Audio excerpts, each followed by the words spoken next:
Yeah.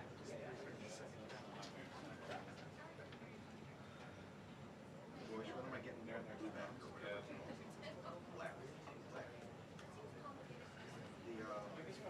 The great leaves. They're called black. What is it? Yes. Huh. Melange, that's right. There's something that's pastry with cheese. Borax. What's that?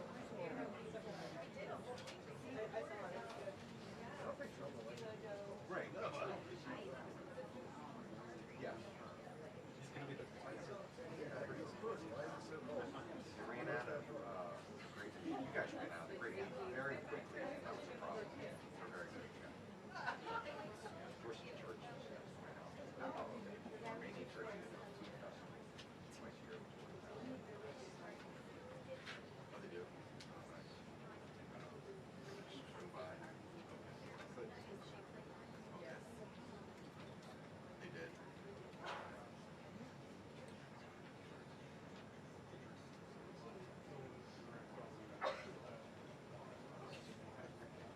Great.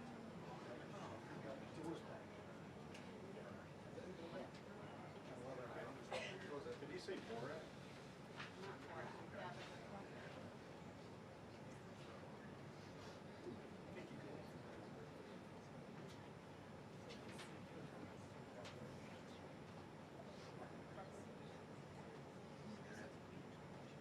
Oh yeah, I know what you're talking about.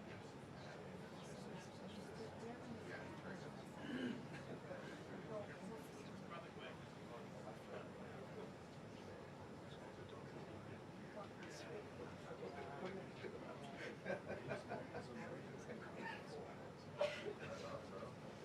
She was over there once. We gotta give her credit for all this tax.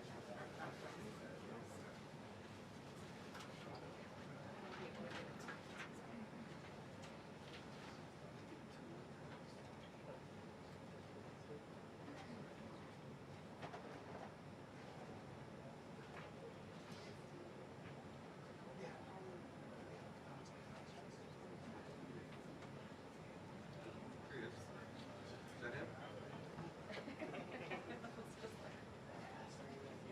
Yeah, go. Wave this guy. Big ol'.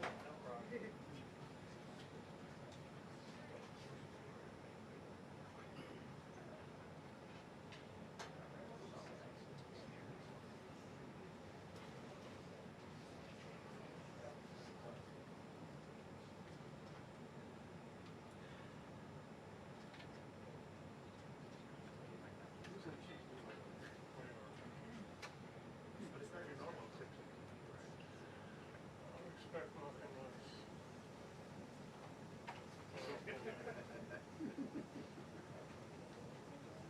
Say that again. Somebody open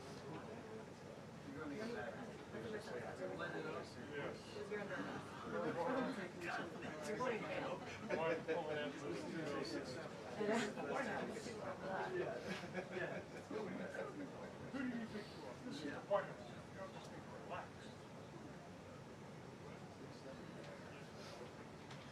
Close the door. He's here. Agree that.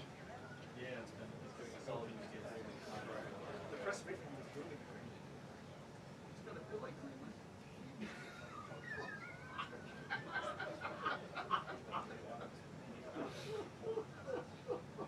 Well, you're all day.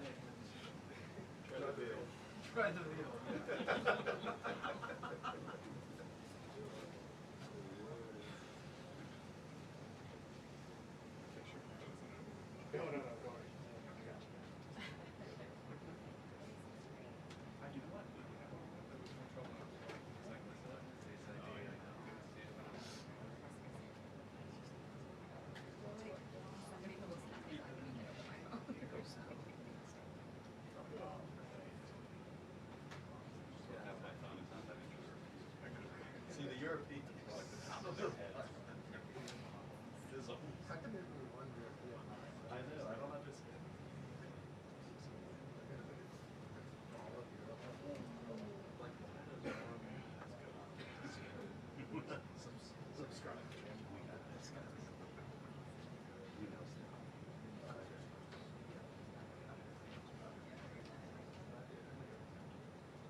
have a lot. Looks like a bullseye. January. Yeah, Southland was for Yeah. It's like that was the last. Virginia. We didn't have any last year. Like unless it was like flurry. I know we didn't have like real snow. Maybe.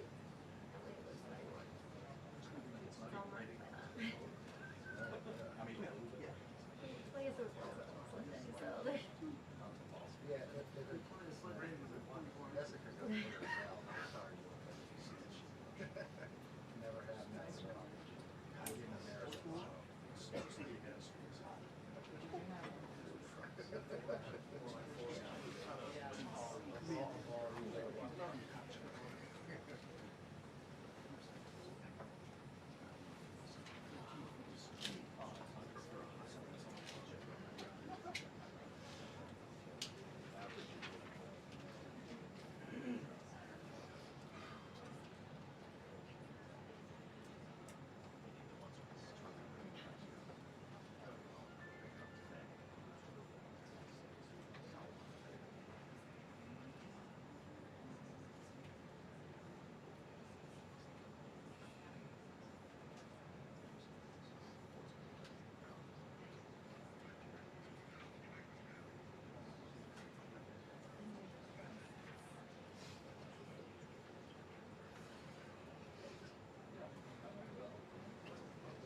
Oh, yeah, number 4 in our.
It really is coming up. You know,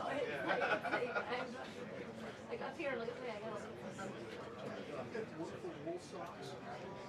Yeah, well, so I was thinking the same thing, because mine's back on the back rack there.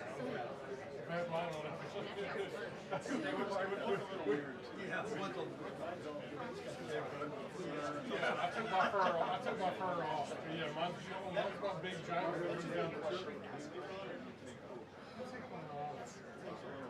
Ridiculous.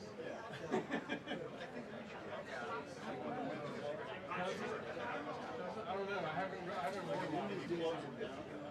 Right. I mean, this is my trunk. And it's just Velcro's on it. So I can't. But I haven't worn it with the fur. I just took my, that's just personal preference more than anything. No. I thought they said per kill. Sure. I'm sure. I'm sure, yes. 100% polyester fur. 100% natural polyester.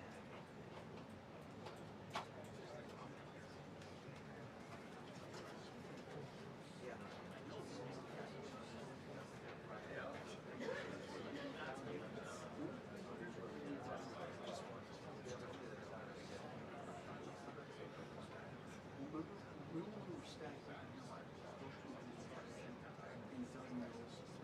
Played with Torino. Yeah, we probably put over. Oh, right. What? That was good, yeah. Oh, it was fantastic. He's from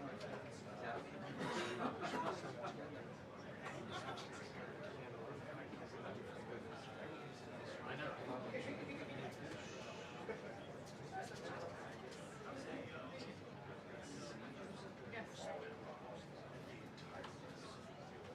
all down.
Basically,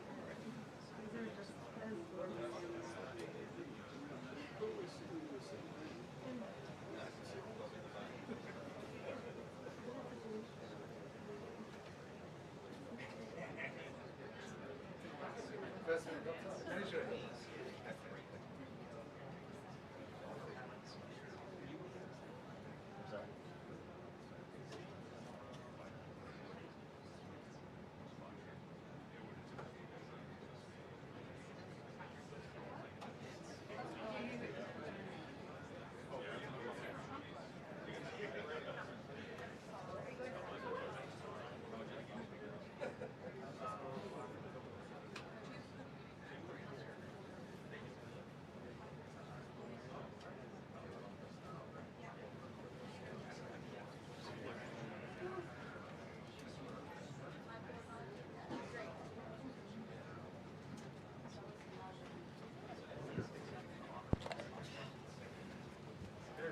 Hey, how are you?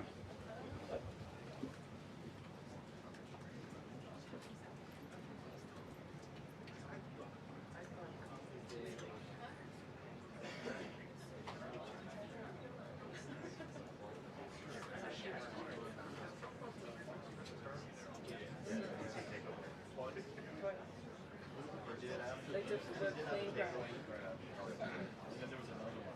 Yeah, DC. National Guard. Yeah, DC. Yeah.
Off the record.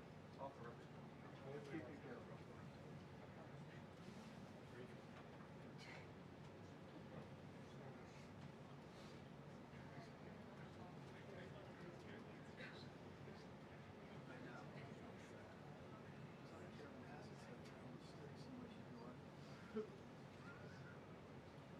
Oh, don't worry. Trust the cool cameras up there.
We're trying.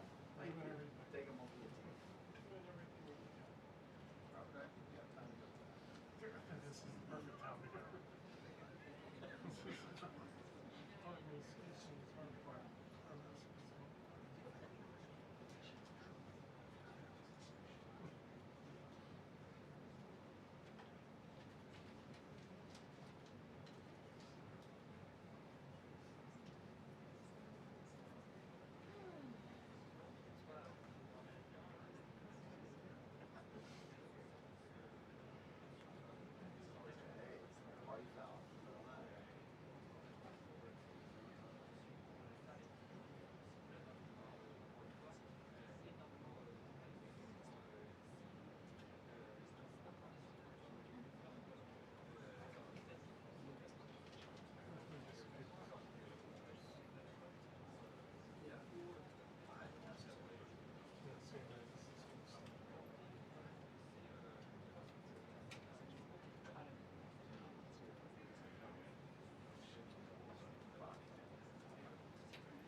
Just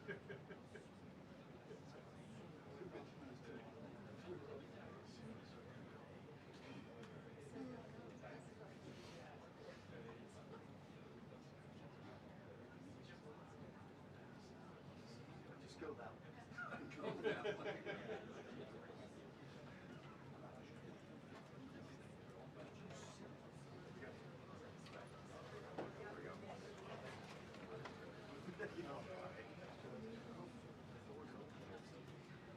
Say, don't do that.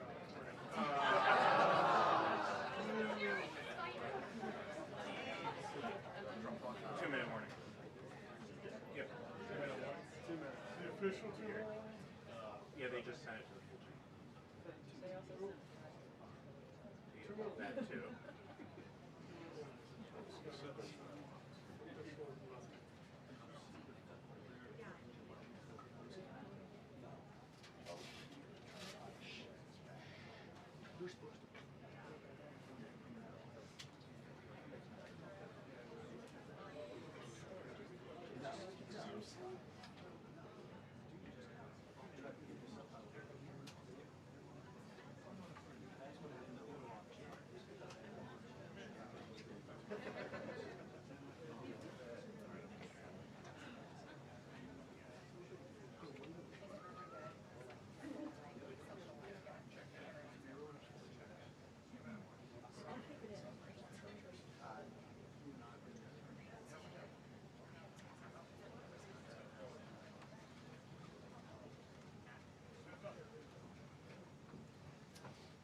Wow, that's a big crowd.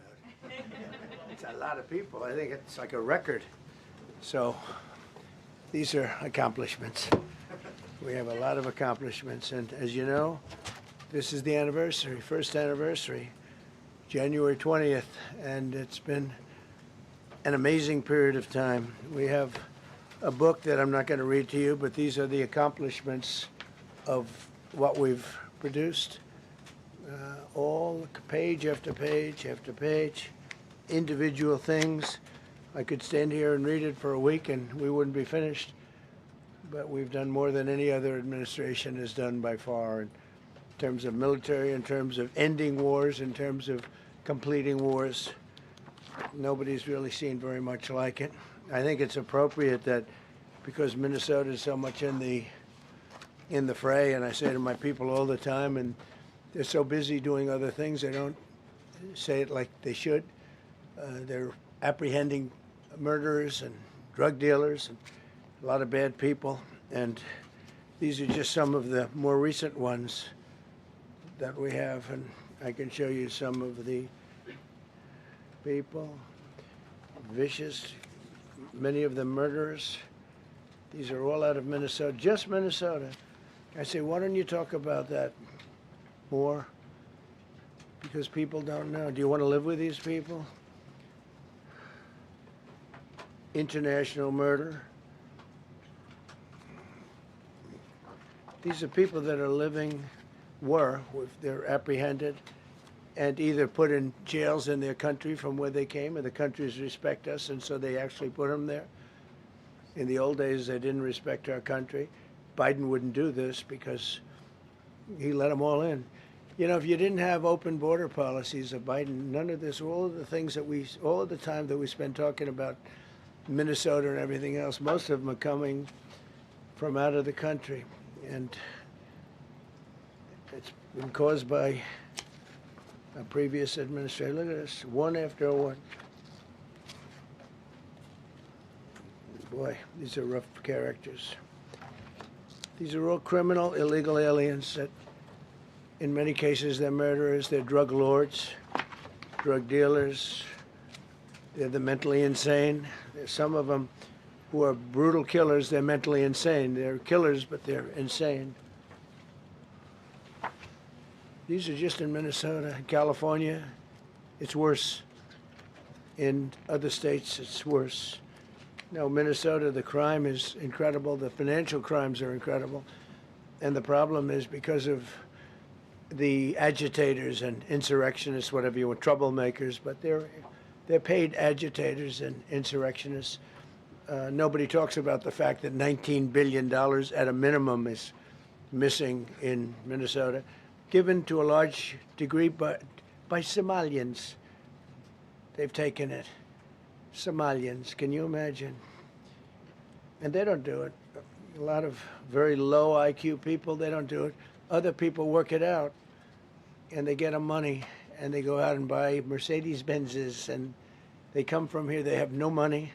They never had money. They never had a life. They never had a government. They never had a country, because there's basically no country. Somalia is not even a country. They don't have anything that resembles a country. And if it is a country, it's considered just about the worst in the world. They come here and they become rich and they don't have a job. I was told that Ilhan Omar is worth $30 million. She never had a job. She's a crooked congressman. So here is another one. And I have, oh, by the way, we just took out, these are all what ICE is doing. And it's a dangerous job. These are rough people. Weapons. This one here is very bad.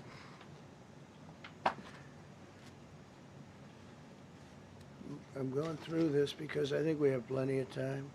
I'm going to beautiful place in Switzerland where we'll be, I'm sure I'm very happily awaited for.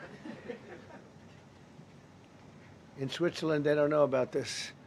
They don't have this problem. They have other problems, but they don't have this problem. Look, killed somebody. Look, and these are rough people. These are not, this was all allowed into our country through open borders. The dumbest policies, you know, men and women's sports is dumb. But to me, having an open border for the world to come in, drug dealers and prisoners, Venezuela, as an example, opened their prisons into the United States. That's why one of the reasons I felt so strongly against Venezuela. Now I'm loving Venezuela. They've been working with us so well. It's been so nice.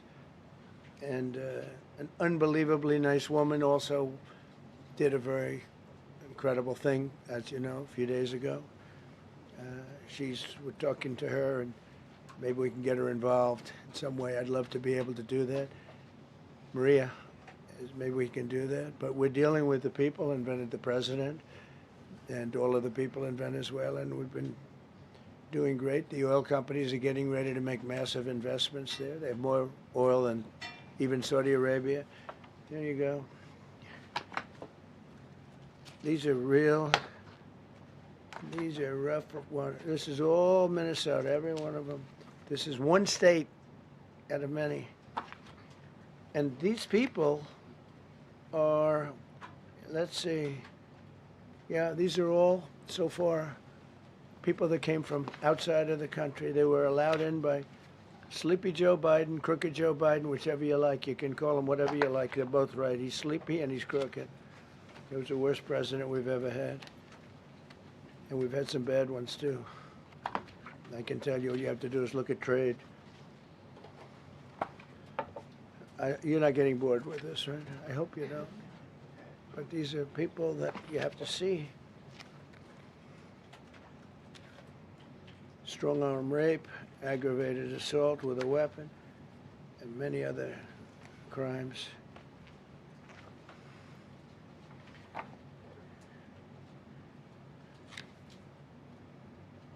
Gang member, known as one of the toughest people around.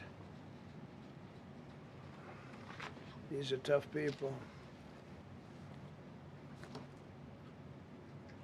So this is what the people are trying to protect, because all ICE wants to do is get them out of our country, bring them to prisons and jails and mental institutions from where they came. That's all they want to do.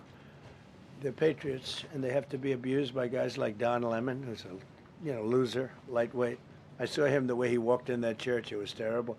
I have such respect for that pastor. He was so calm. He was so nice.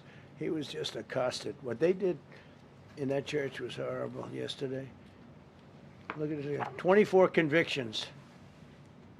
24 times convicted. They're not charges. These are convictions. So he comes from outside the country. Do you think he's going to be good here? He's convicted 24 times. He's going to be good here, right? It doesn't work that way. It's a man murder. It's one of many. One of many. All they want to do is get him out.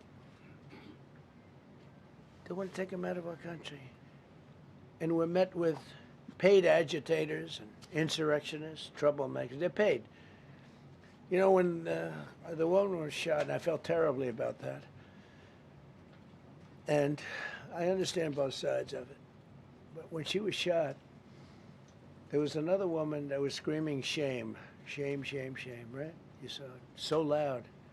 Like a professional opera singer. She was so loud and so professional. She wasn't a woman that was hurt, like, oh, my heart's injured. She was a professional. She's shame, shame. She's screaming shame, shame. I said, that's not a normal person. That's a professional. These are professional agitators and professional people that want to see our country do badly. But that's not happening because we have the hottest country anywhere in the world, despite this stuff. Look at this. All top of the line criminals. They're not going to be good. They're not going to be well behaved here. I could do thousands. We had over 3,000 in the last fairly short while. Just in Minnesota. What's the number, Carol? 10,000. 10,000 criminals arrested in Minnesota alone. 10,000 criminals. And these are serious criminals. Now, how can a place with 10,000 criminals, how can you have a state? And yet they're fighting us. Yeah, I like that guy. He keeps nodding to me. You agree with me, I guess.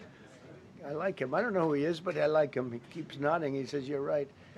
He's obviously a little on the right side, maybe. Look. These are rough ones. So this, we just took this off a stack. We have many stacks like this. Like, I could go 30 times what I'm showing you now.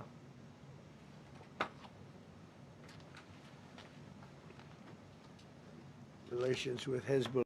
Nice. Why do we allow them in our country?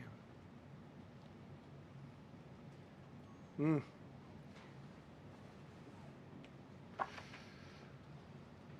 just looking at these charges. It's just pretty incredible. Many murderers, many murderers. People that murdered.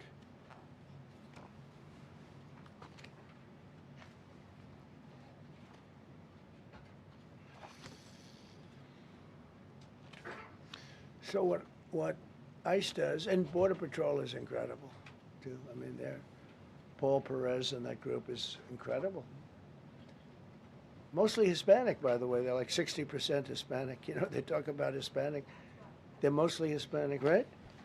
And they're unbelievable people. And then they say, oh, we discriminate against. I love Hispanic. They are unbelievable. Entrepreneurial. They have everything. I did great. I did the highest. Nobody ever got numbers like I got from the standpoint of being a Republican.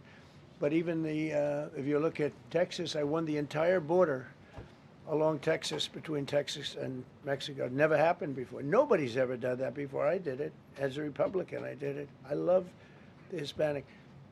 And they accuse us of all sorts of things. 60% of the people we're talking about, they're the best people we have, and they're Hispanic.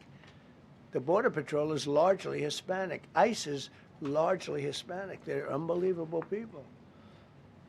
I don't know how they can take the abuse. They're taking rough people like this, like all of them. We have 10,000 at least. I could have done 10,000 of them. You're lucky I only did like 100. And this isn't even the worst of the group. They have murderers. They have some people we can't use their picture for legal reasons, but they're up for murder in their own country. And we jeopardize their case. When we send them back and we coordinate with other countries. A tremendous amount of work. All allowed in here by an open border policy of the worst president in the history of our country. A man that didn't win the election, by the way. It was a rigged election. Everybody knows that now. And by the way, numbers are coming out that show it even more plainly. We caught him. We caught him. So I just want you to know that it's a terrible thing. Here's the book on accomplishments. And this is something, ooh, I'm glad my finger wasn't in that sucker. That could have done some damage, but you know what? I wouldn't have shown the pain. I would have gone back. Boy, did you hear that? That was nasty. But I would not have shown the pain. I would have acted like nothing happened as my finger fell off. That was a nasty. I think somebody did that. I think it was him. It was my man. How were you? You didn't do it. I know you did. I know you didn't. So, but here's the book. These are all things we have. I'm going to read a few of the samples, but look at this. These are all, each line is something that we did. Nobody did that before. And it's big stuff, too. Look, we have the hottest country in the world. So, I will read you a few. We ended Biden's stagflation. We were in stagflation. That's a disaster. That's far worse than inflation. As you know, he had the biggest inflation in the history of our country. They say 48 years. Pick your choice. But they had the biggest inflation in the history of our country. We have it right down to a normal number now. We're going to get it even a little bit lower. Created super high. What we've done with growth is incredible. We created super high economic growth, and America is booming. It's booming. There are thousands of businesses right now that are being built. Many of the biggest factories in the world are being built right in our country. They're not going to other countries. They're leaving other countries. Fourth quarter GDP is on track to pass perhaps much more than 5% growth, and that's despite the fact that we had a Democrat shutdown. They shut down our country, and we had 5%. Nobody in this room has ever heard about 5%. I think it could be 20% if we do it right. If we don't, every time we have good numbers, they raise interest rates. You shouldn't do it. In the old days, if you had good numbers, they'd lower interest rates, or they wouldn't do anything. Here, they try and kill it. They always try and kill success. Over the last 20, 25 years, that's the way. In the old days, if you had good numbers, the market would go through the roof. Today, if you have good numbers, the market goes down. But by the way, we've had the best stock market in history, the best 401ks in history, and we inherited a mess. The numbers that we inherited were way up, and now we brought them, almost all of them, way down. We brought them way down. I mean, I'm not getting... maybe I have the bad public relations people, but we're not getting it across. We inherited high numbers and we brought them way down. And look at gasoline. They have places in the country now, $1.99 a gallon. $1.99, $2.30, $2.50. I guess the average now they're saying is $2.31. I mean, he was at $4.50 and $5 for periods of time. And he went back to the Trump formula, but he didn't do it properly, and he really went back to parts of it because you would have had $8 gasoline if they didn't, but he didn't do it properly. He had people that didn't know what they were doing. Core inflation for the last 3 months is 1.6%. 1.6. Their core inflation was so high that nobody could even calculate it. Under Biden, real incomes declined $3,000. Think of that, $3,000. That's a year. In 12 months, Trump real incomes went up by $2,000 and $3,000 and even in some cases $5,000.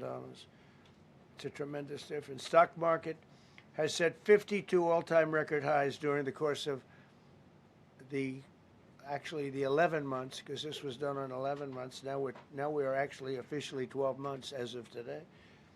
52 all-time record highs. That means 401ks did great. I have people see me all the time, policemen that guard us really well, and got to know them a little bit. And they said, "Sir, you're making me look so good. My 401k is through the roof. My wife thinks I'm the greatest genius, that I'm a financial genius, like Warren Buffett." He told me that. He said, I think they have better returns than Warren Buffett right now. But he said, all my life, my wife has been criticizing me for not being smart financially. Now, all of a sudden, she loves me more. But we added $9 trillion in value to retirement accounts, saving many people. I mean, they were going out of business. Think of it. We added $9 trillion of value to retirement accounts, savings accounts, and 401ks.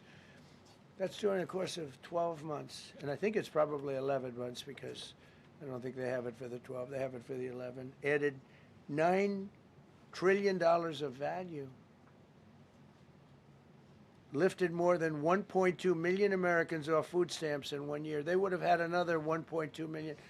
We would have had, welfare would have gone up.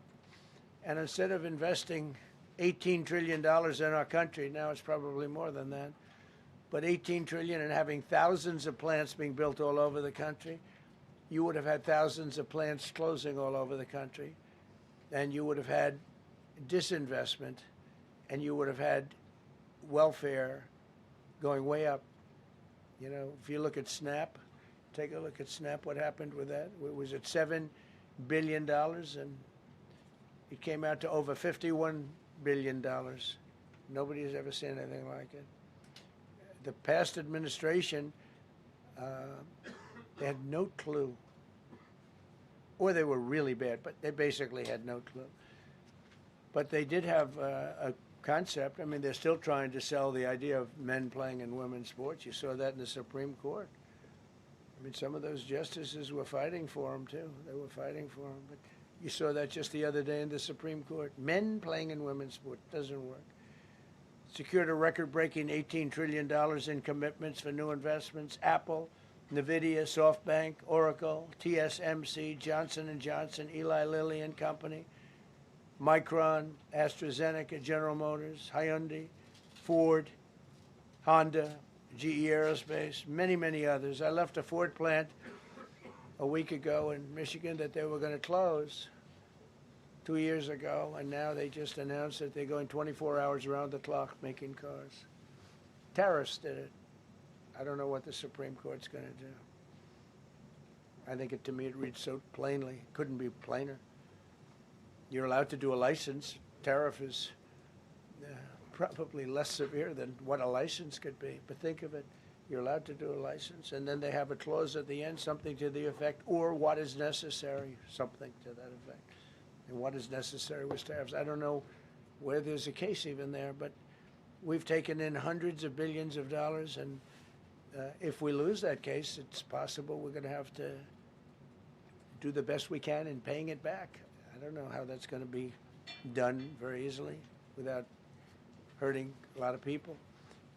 But we're waiting for that case anxiously, and we have tremendous national security because of tariffs and tremendous income. You know, we have, and by the way, no inflation.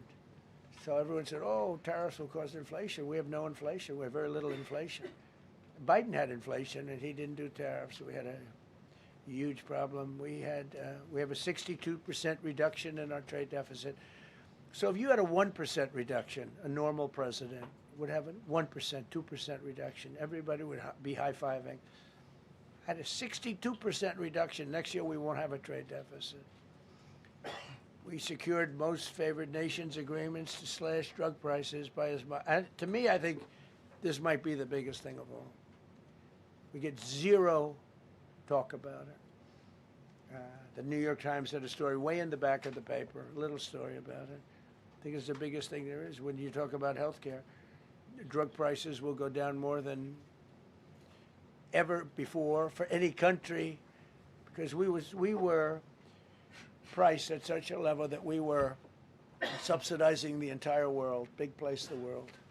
We were paying 10, 12, 13 times more than other countries. 13 times more, not 13%, 13 times more. A pill that was selling in London for $10 would sell in New York for $130. It's 13 times. More than that even. But we secured most favored nations agreements to slash drug prices by as much as 300, 400, 500, and even 600%, including with Pfizer, AstraZeneca, Eli Lilly, Novo Nordisk, Gilead Sciences, EMD, Serenio, and many others.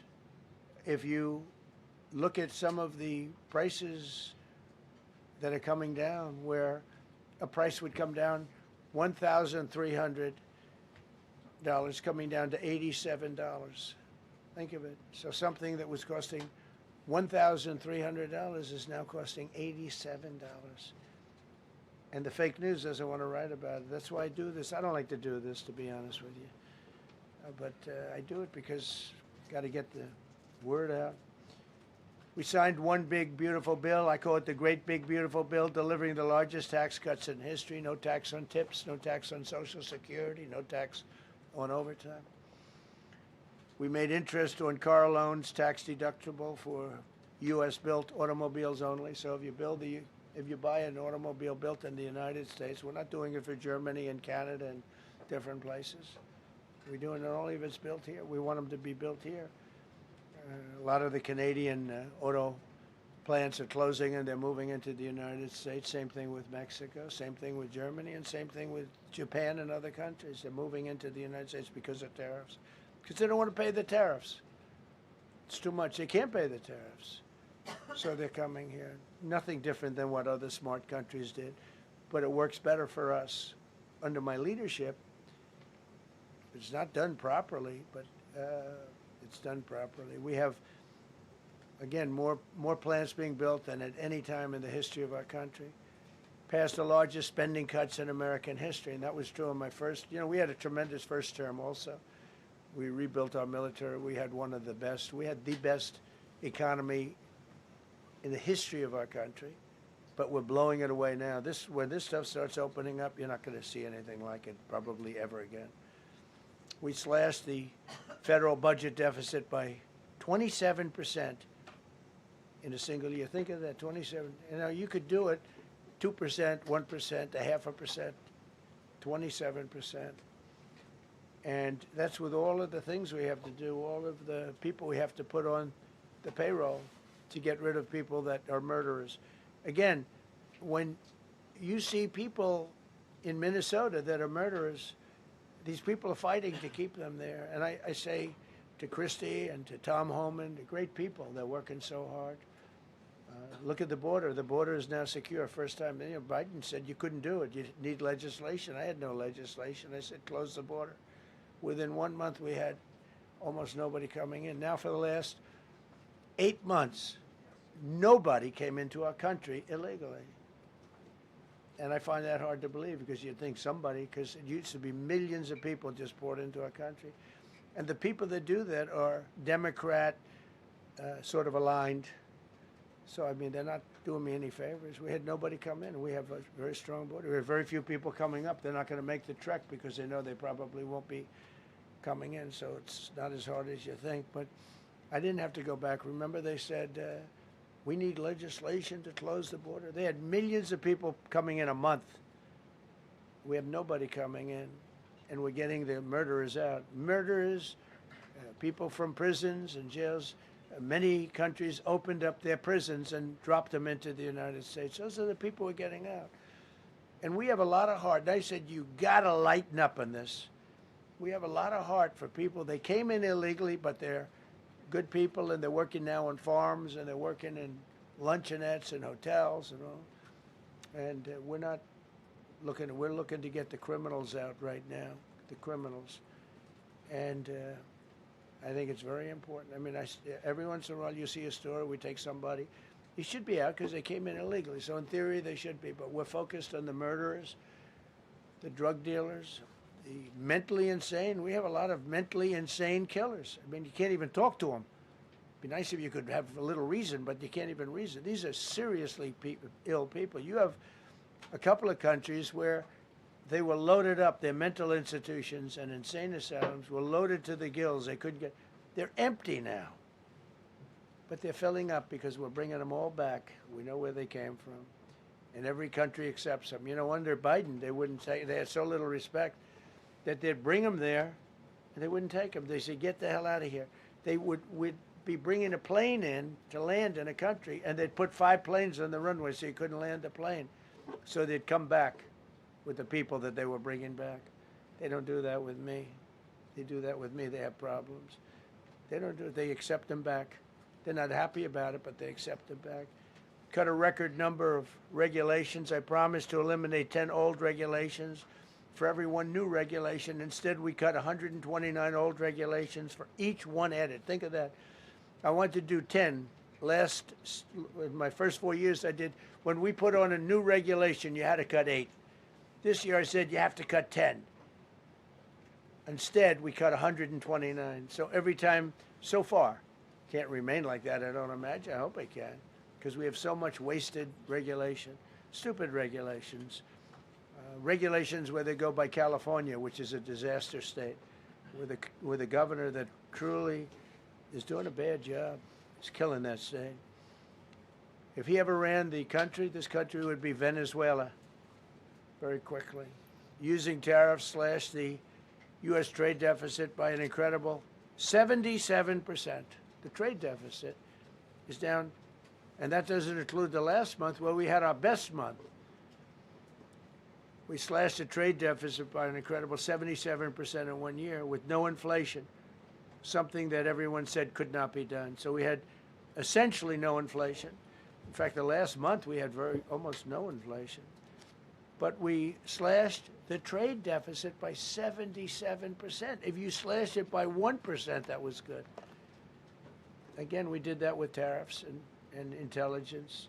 We did that with November 5th, great election. We secured historic trade deals to reduce barriers on U.S. exports with countries covering 40% of all U.S. trade. Think of that. American exports are up by more than $150 billion this year. People said, oh, we're not exporting. All we do is buy. If you keep buying, you're not going to have a country for very long. So we increased exports by more than $150 billion. Investment in American factories is up 41%. That's a record. Nobody goes 41% up. You go 2% up, 1% up. You go down by 3%. If Kamala got elected, the 41% up would be 41% down. We removed over 270,000 bureaucrats from the federal payroll. That's another thing. So we have, we announce our unemployment numbers, call it unemployment or employment. And they were very good, but we could make them great. But we've slashed tremendous numbers of people off the federal payroll. Because ultimately, if you're on the federal payroll, I mean, we have jobs where they had 10 people for every job. So we cut. Now, if you want to see some good numbers, I'll hire 1 million people. We cut millions of people off the federal payroll. I don't like doing that, but the good news, I don't feel badly because they're getting private sector jobs and they're getting sometimes twice as much money, 3 times as much money. They're getting factory jobs. They're getting much better jobs and much higher pay. But all I have to do is say, like, what the Democrats do all the time. They hire 1 million people, and then they hire another million, another million. And they load it up, and it says, oh, they only have a 3% unemployment rate. It's a fake rate. So with us, we're proud of the fact that we cut so many because, again, I don't want to cut people. But when you cut them and they go out and get a better job, I like to cut them. And sometimes they have to be forced to do that because, it's like they want to stay where they are. They don't know. And then all of a sudden they end up, we have many cases, Caroline, where people were devastated. They hated Trump. I got caught from my very boring federal job where they had, again, sometimes 10 people to do one job. And they were very upset. And now they ended up with a job where they get paid 3 times more money. They're ending up buying houses. It's like crazy. So they went from not liking me to liking me a lot because it's hard to get. We need people. We need people. It's one of the reasons. I mean, when you have good people in the farm or good people in hotels and everything else, we want to work with them as much as we can. Under Biden, 1 out of 4 jobs added was a government job. Think of that. So 25% of the jobs added. That's when you know that, that's 25% of the jobs aren't real jobs. But again, I could do that. I could add 2 million jobs right now, would have an unemployed. I could say just hire some more people. I do the opposite. I say get rid of everybody that's unnecessary because that's the way you make America great again. When you have, all these jobs where people are sitting around doing nothing and they get a lot of money by the government, it's no good. But that's what the Democrats do. They show, oh, we were at 4% unemployment. That's a good number. But they just add jobs, or they wouldn't cut. They would never cut jobs. Under Trump, 100% of all new jobs created have been in the private sector. Think of that. Not 1% has gone to federal. So under Biden, 1 out of 4 was a government job. Under Trump, 100% of the new jobs created, 100% came from the private sector. That's how you make your country wealthy and strong and good. We inherited the worst border in history and turned it into the strongest border in history. Illegal crossings have plummeted to the lowest level ever recorded, down 99.999%. That means down 100%. 99.999. I want to find out who that one person is. For 8 months in a row, zero, and these are government numbers, these are not my numbers. For 8 months in a row, 0 illegal aliens were admitted to our country. 0. Nobody came in, unless they came in legally. We have a big process for having people come in legally, by the way. A lot of people are coming in legally. They have to prove they love our country. They have to prove that they're not going to need welfare. A lot of things they have to prove. For the first time in 50 years, we are now seeing reverse migration, where because we're getting all of these illegal people out. People that came in illegally, in many cases they're criminals, in many, many cases. You remember when they used to say that the people that come into our country as immigrants are very nice people, they're wonderful people, they don't commit crime. No, they make our criminals look like babies. They make our Hells Angels look like the sweetest people on earth. The Hells Angels are now considered a nice, high-quality person. I like the Hells Angels. They voted for me. They protected me, actually, believe it or not. But they make our criminals look like babies. These are some of the most vicious people anywhere in the world. They came from the Congo. The prisons, I know the Congo because I ended the war with the Congo and Rwanda. Tough group, very tough group. They came from prisons in the Congo. Some of the toughest, meanest people you'll ever meet. Thank you very much. They allowed them to come into America. These are tough people. Before my election, 100% of net job creation was going to foreign migrants. Since my inauguration, 100% of the net jobs created have gone to American-born citizens. That's a big thing. In other words, we're now taking care of our people. 100% of net jobs created have gone to the American-born people. Before that, we didn't care.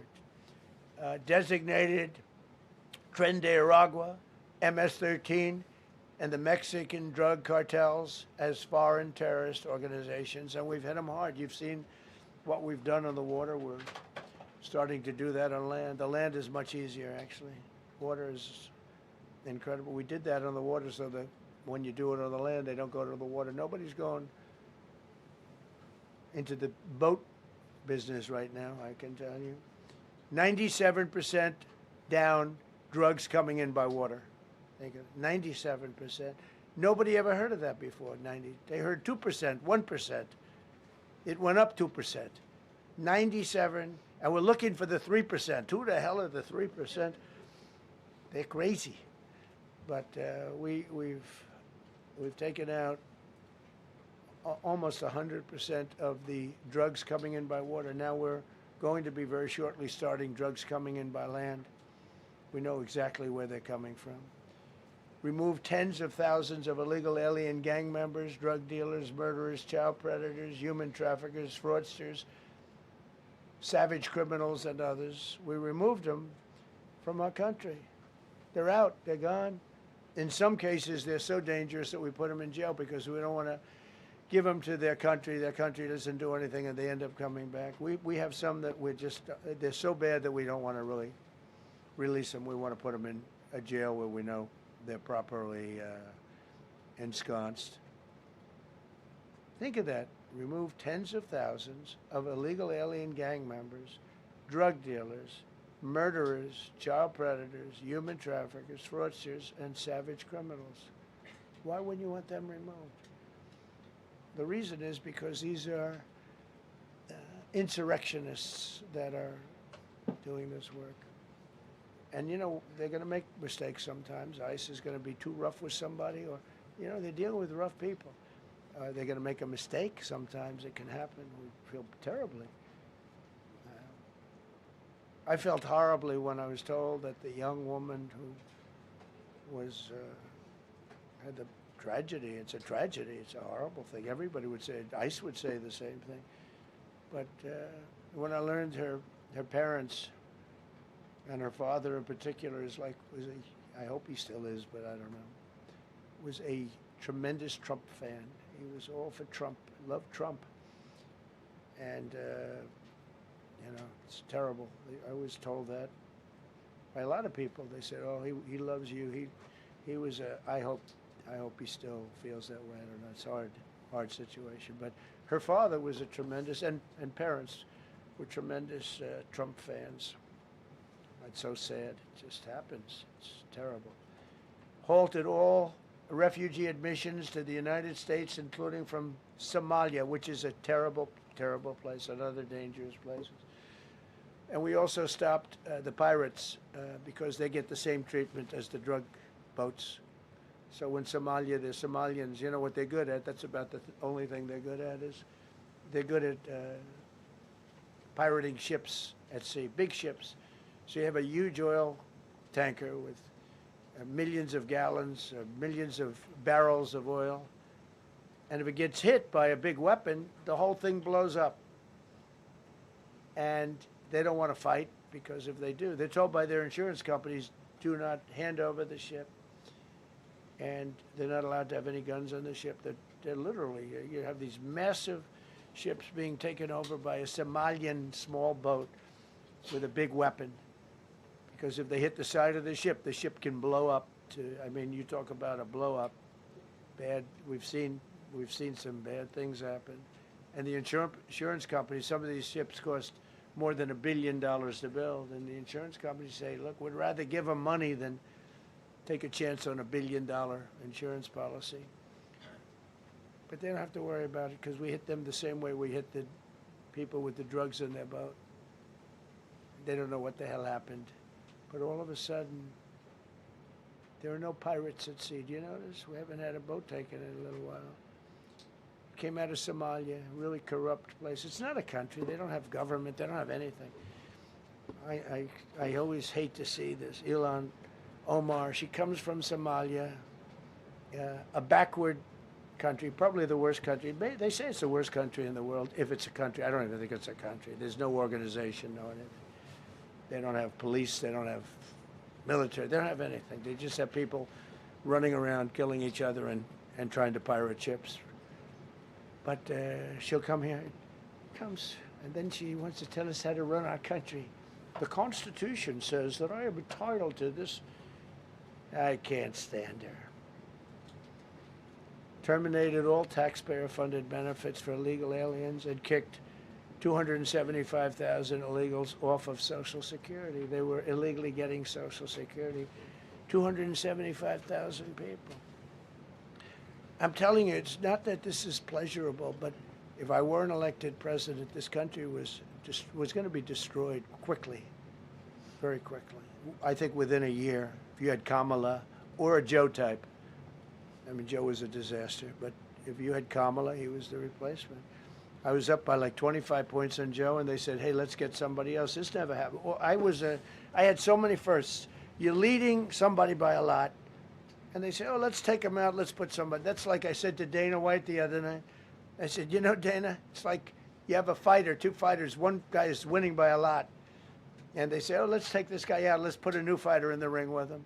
That's what happened to me. I was doing great with Biden. The whole campaign was against Biden. All the money was spent against Biden. And all of a sudden, I got Kamala. Everyone said, who the hell is she? But that didn't work out too well for them. But never happened before. We are about lots of firsts. Designated English as the official language of the United States of America. We did that very powerfully. And while we're at it, we also took the Gulf of Mexico, and now it's the Gulf of America. Because we have 92% of the shoreline. It always bothered me. I'd say, you know, we have most of the shoreline. Mexico has a small percentage, talks about 8%. We have 92%. And I said, why is it the Gulf of Mexico? It should be the Gulf of America. I was going to call it the Gulf of Trump, but I thought that I would be killed if I did that. I wanted to do it. I wanted to. My people worked so hard. Sir, I don't think it'll look too good. I'm telling you, it's a good thing. And it'll be hotter than ever, I said. No, but I decided not to do that. I'm joking, you know, when I say that. I was not going to call it the Gulf of Trump. Because tomorrow it'll be, Trump wanted to call it the Gulf of Trump, but he was rebuffed by his people. My people don't rebuff me too much. The Gulf of Trump, that does have a good ring, though. Maybe we could do that. It's not too late. No, we have the Gulf of America now. It's great. Our country is proud for the attack on Venezuela, the attack on the Iran nuclear capability, wiped it out. I mean, first administration, Soleimani, the father of the roadside bomb, al-Baghdadi, the father of ISIS, who was rebuilding ISIS. We wiped them out. Done a great job. Signed an order that will end birthright citizenship for children of illegal migrants. You know, that case is in court right now. That case was meant for the children of slaves. All you have to do is look at the years. Look at the years where the cases were filed and where the decisions were made. They were right at the end of the Civil War. They're trying to say that, you know, China's making a big business out of that. They come to the country, they have a child, the American citizen, they get all the benefits. It had nothing to do with that. That was for the children of slaves. And I hope the Supreme Court so rules. Designated fentanyl as a weapon of mass destruction. It is. We lost, I believe, 300,000 people this year. 300,000 people. That's like filling up one of those big football stadiums 5 times. It's not even believable. I mean, you could be in a war and you wouldn't lose that many people. So we designated fentanyl a weapon of mass destruction. Conducted numerous successful military strikes against narco-terrorists operating in our hemisphere, including the water strikes. Drugs brought in by ocean. So I told you that we're down by, I mean, close to 100%. It's hard to get somebody to pilot those boats. Very hard. They have to be people that don't watch television, don't read the news. And we just blew up their facility. They had a docking facility where the drugs were stored. And now we have a great relationship with Venezuela. We're getting along fantastically with the leadership in Venezuela, so we wouldn't have to do that. This was done before the attack.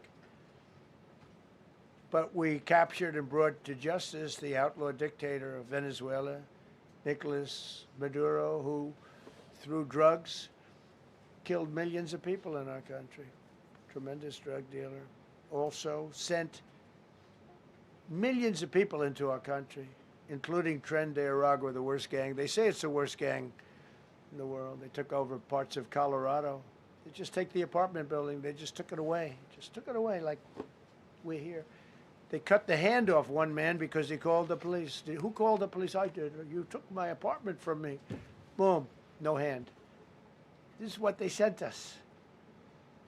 Restoring law and order, new category. D.C. and Memphis, federal task forces deployed massive numbers of federal law enforcement officers and National Guard to restore safety. Crime down in D.C. is almost down to nothing. D.C. was a very, very dangerous place, and I think you probably know better than I do. I have a lot of people in the media thanked me for that, but some of them found it hard to thank me. But, you know, D.C. is now, look how beautiful. D.C. is now, you can walk right from here to a restaurant, right through the center of town. You can be with your child, with your loved one, with your lover. Your lover's not going to be killed anymore, so you can act like a real lover. But you can walk right through the middle of the town, and D.C. is beautiful again, too, you know. You notice we took all the fences down, almost all, the rest are coming down. We got the graffiti all off. National Guard's been amazing. You know, we didn't tell them to do that. That's not their job description. But they were picking up garbage and everything. They were great. And I don't know, to me a town, it looks better when you have military people. These are big, strong guys, are bad guys. Look at them and they say, we're not going to mess around. But what they don't know is that we took over 2,000 people out, permanently out of D.C. These were career criminals. But I feel much better seeing those people there. I went in a couple of times and had dinner in D.C. I walked right down the middle of the street. I felt very safe. A year ago, I couldn't have done that. I would have been crazy to have done that. Secret Service wouldn't let me do it. They weren't thrilled anyway, I will tell you. It wasn't like they were thrilled, but we did it, and it was great.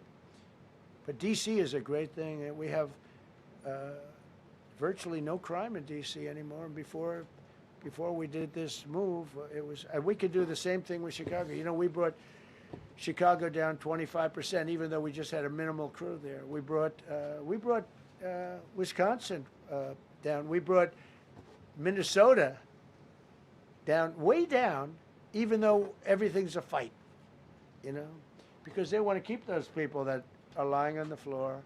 They want to keep those people in Minnesota, but they really don't. I don't think the real people of Minnesota, it's a very corrupt place, and the elections are totally corrupt. I feel I won it all 3 times. Nobody's won that state since Richard Nixon. It's a rigged state. And the Somalians vote as one group, even if they're not citizens, and they vote as one group, and you know, you get 600,000 votes against you. They all ought to get the hell out of here. They're bad for our country. Nationwide achieved the largest reduction in violent crime on record. So this just came out. Nationwide, over the last 11 months, achieved the largest reduction in violent crime on record, including the largest one-year drop in murders ever recorded. Almost 2,000 lives were saved. That's despite the fact that we took in criminals under the leadership of the Democrats and Joe Biden. More motor vehicle theft is down by 100,000 vehicles nationwide. That's another. Nationwide, the motor vehicle theft was out of control, and now it's very much in control. It was down by more than 100,000 vehicles to a record low. Began the process of eliminating cashless bail policies across the nation. You got to get rid of your sanctuary cities, and I hope our people know that we're not going to pay sanctuary cities. We're not going to pay them anymore. They are sanctuary for criminals. They hold criminals. We're not going to pay. They can sue us, and maybe they'll win, but we're not giving money to sanctuary cities anymore as of the beginning of the month. We began the process of eliminating the cashless bail. Well, cashless bail is where it all started. It's a disaster. And then other places. I don't know if it started in New York. I remember it starting in New York. So if somebody comes in, murders somebody, and they let them out, no bail, no nothing. Basically, cashless bail means you just get the hell out. And they go outside. We have one case where a guy murders somebody, gets released, and goes out and murders somebody. 2 people in one day. No, we got to get rid of cashless bail. They got to pay, got to have bail. There's a reason for bail, long tested. Signed an executive order to bring back mental institutions and insane asylums. We're going to have to bring them back. Hate to build those suckers, but you got to get the people off the streets. You know, we used to have, when I was growing up, we had in my area in Queens, I grew up in Queens, we had a place called Creedmoor. Creedmoor, did anybody know that? Creedmoor. It was a big, I said, Mom, why are those bars on the building? I used to play Little League baseball there, a place called Cunningham Park. It was quite the baseball player, you wouldn't believe. But I said to my mother, Mom, she would be there, always there for me. She said, son, you could be a professional baseball player. I said, thanks, Mom. I said, why are those bars on the windows? Big building, big, powerful building. It loomed over the park, actually. She said, well, people that are very sick are in that building.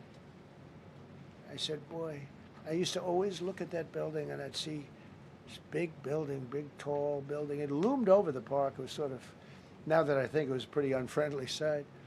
But I'll never forget, I don't know if it's still there, because they got rid of most of them, you know, the Democrats in New York, they took them down, and the people live on the streets now. That's why you have a lot of the people in California and other places, they live in the streets. They took the mental institutions down. They're expensive. But I'd say, why does that building have those bars? Boy, it wasn't normal. You know, you're used to looking at like a window. But this one, you look at it, all this steel, vicious steel, tiny windows, bars all over the place. Nobody was getting out. It's called a mental institution. That was an insane asylum. Designated Antifa as a domestic terrorist organization, and many others. It is. America is respected again on the world stage. That's another topic. Obliterated Iran's nuclear enrichment capability, and Operation Midnight Hammer was one of the most successful anyone's ever seen. CNN fake news. I don't know where they are. CNN. Anybody from CNN here? Fake news. Nobody wants to raise their hand anymore. They used to. Oh, yeah. Now, if you're with CNN, you don't raise your hand. But they said, well, maybe it wasn't that successful, which I really was angry because these pilots took their life in their hands. 2 o'clock in the morning with no moon, dead dark, guns shooting at them. They went in with those beautiful B-2s, and every single bomb went down an air shaft and obliterated it. And CNN came out and said, well, maybe it wasn't, by a scam writer who wrote, you know, fake stories, a lot of fake stories on other topics, right? Because when we did it, we said, that's a terrible thing. You know, the pilots came back and they said, we hit everything. They did a great job. Then on top of that, we launched from a submarine about 30 Tomahawks on top of everything else. The place was obliterated. CNN said, well, maybe it wasn't that bad. Turned out it was worse than it was. You know who could tell you that? The Iranians would tell you that. Because if they do anything, they're going to have to start a brand new place. But they did an amazing job. That was like what we did with Venezuela. I mean, nobody's ever seen a military operation like that. Ended 8 unendable wars in 10 months. These were unendable wars. Cambodia and Thailand fighting for years. Kosovo and Serbia. The Congo and Rwanda. Pakistan and India, they were really going at it. 8 planes shot down. They were going to go nuclear, in my opinion. The Prime Minister of Pakistan was here, and he said President Trump saved 10 million people and maybe much more than that.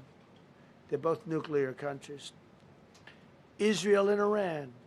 Egypt and Ethiopia were going to fight over a dam, and I got them to stop. I still got to work it out, because they put a dam up in Ethiopia that stops the flow from a little river called the Nile. I always think of the Nile being in Egypt, you know, beautiful Nile with the pyramids, but they put a dam up. You know who paid for the dam? The United States of America. It's the biggest dam, I think, in the world. They put a dam up. I said, how did you let that happen? Why would we have done that? We financed it. This country would. I don't know. Maybe it was a Republican president, but I don't think it was. I think it was a Democrat. But what a terrible thing. So Egypt basically is, you know, they don't have enough water in the Nile. And they use that for a lot of things, including entertainment and travel and tourism and everything. I mean, I don't know. They got a big dam. I got to work that one out now, too. Armenia and Azerbaijan, President Putin told me, I cannot believe you settled that war. I've been trying to settle that war for 10 years. Armenia and Azerbaijan. They were fighting it for many, many years. And I ended up getting the heads of both countries in my office. Beautiful Oval Office, much more beautiful now than it ever was. And one sat on one side, one sat on the other. He said, you know, I've been the head of Azerbaijan for 22 years, and for 22 years I've been killing his people. And the other gentleman, and both very good guys, said, I've been here for 7 years, and for 7 years I've been killing his people. And they started over there, and within an hour they were next to each other, and by the time we ended, they were hugging each other, and it's been a great peace, you know? Should have gotten the Nobel Prize for each war, but I don't say that. I saved millions and millions of people. And don't let anyone tell you that Norway doesn't control the shots, okay? It's in Norway. Norway controls the shots. They'll say, we have nothing to do with it. It's a joke. They've lost such prestige. They That's why I have such respect for Maria doing what she did. She said, I don't deserve the Nobel Prize. He does. When she got it, they said, wow, that's amazing. I thought President Trump would get it. President Trump deserves it. He ended up 8 wars. How nice, right? Good woman. Got all 20 living hostages returned to their families, and the remains, they all came out. We got the 20 living hostages. We got the 28 hostages. They have 1 left that we think we know where it is. Amazing. Looked like we weren't going to get anywhere near that. Now they've gotten almost. And more importantly, we got many more, hundreds. We got them all. If we didn't do it, you wouldn't have had, most of those people would have been dead. I don't know if that's covered properly, but you know, the 20 is great. They were the last ones. I always said the last 20 are going to be hard, but we got them. We got the last 20, and we got close to 28 of the bodies of the dead. And to those parents, that was just as important as getting their son back alive. They were almost even more intent on getting, they knew their son was dead. They wanted to get the body. I got him back. We just created the Board of Peace, which I think is going to be amazing. I wish the United Nations could do more. I wish we didn't need a Board of Peace, but the United Nations, and you know, with all the wars I settled, the United Nations never helped me on one war. I mean, I guess I'm not blaming them. I didn't call them to help, but I got, you know, the presidents and prime ministers together. We knocked heads. We got along, and they liked me. I liked them. Every single one of them nominated me for a Nobel Prize. Every one of the wars, among many other people, nominated me for a Nobel Prize. But Putin told me, I cannot believe you got this war settled. I've worked on it for 10 years because it's his territory. Rescued 83 American hostages and citizens detained from abroad without paying a lot of money. Paid no money. Apprehended terrorists responsible for the Abbey Gate bombing that claimed the lives of 13 U.S. service members in Afghanistan, the lowest point in the history of our country. That was a Biden disaster. I was getting out, but I was getting out with dignity and strength. We were the boss. Oh, we were the boss. They wouldn't do a thing against us. And this very stupid person got in, and what a shame. They should have left from Bagram, which is the big military base, which has hundreds of acres around it. Should have left from Bagram. Terminated visas of Hamas sympathizers and deported pro-jihad foreign nationals. Got NATO members to agree to raise defense spending to 5% of GDP from 2%, and they pay the 5%, and they didn't pay the 2%. And by the way, I did more for NATO than any other person alive or dead. Nobody's done for NATO. And I think for the most part, they'll tell you that. I think you could ask the Secretary General about that, but he said it a lot. I've done more for NATO than anybody, and I see all this stuff, but NATO has to treat us fairly, too. The big fear I have with NATO is we spend tremendous amounts of money with NATO. And I know we'll come to their rescue, but I just really do question whether or not they'll come to ours. You know, I'm just asking. Just saying, right? You remember during the debate? Just saying. Signed $1 trillion investment in U.S. military. And next year we hopefully will go to a $1.5 trillion. We're building battleships that are 100 times more powerful than the battleships of World War II, which are the big, beautiful, those big, beautiful things with the guns. I said, what about bringing them out of dry dock? They said, sir, what we're building will blow them away. Think of it. These ships are 100 times more powerful than the battleships that you see on Victory at Sea. Do you ever see Victory at Sea? What a great thing that is to watch. Renamed the Department of Defense into the Department of War, which everyone loves, by the way. Signed landmark critical minerals deals with Australia, Malaysia, Thailand, Ukraine, Japan, and many others. We're going to have so much rare earth. It's actually not that rare. Getting it processed is rare, but there's a lot of rare earth. There's a lot of earth around, I can tell you. Withdrew from the corrupt World Health Organization, where we were paying hundreds of millions of dollars a year. So we were paying $500 million a year, and China was paying $37 million a year. I said, why aren't we paying the same as China? They said, well, Nobody asked. I said, China's got 1.4 billion people. We have 350 million, probably with all the illegals, you know. China probably knows more accurately. But we have much smaller in terms of the number of people. We have a much more powerful military, but we have much smaller. I rebuilt the military during my first term, by the way.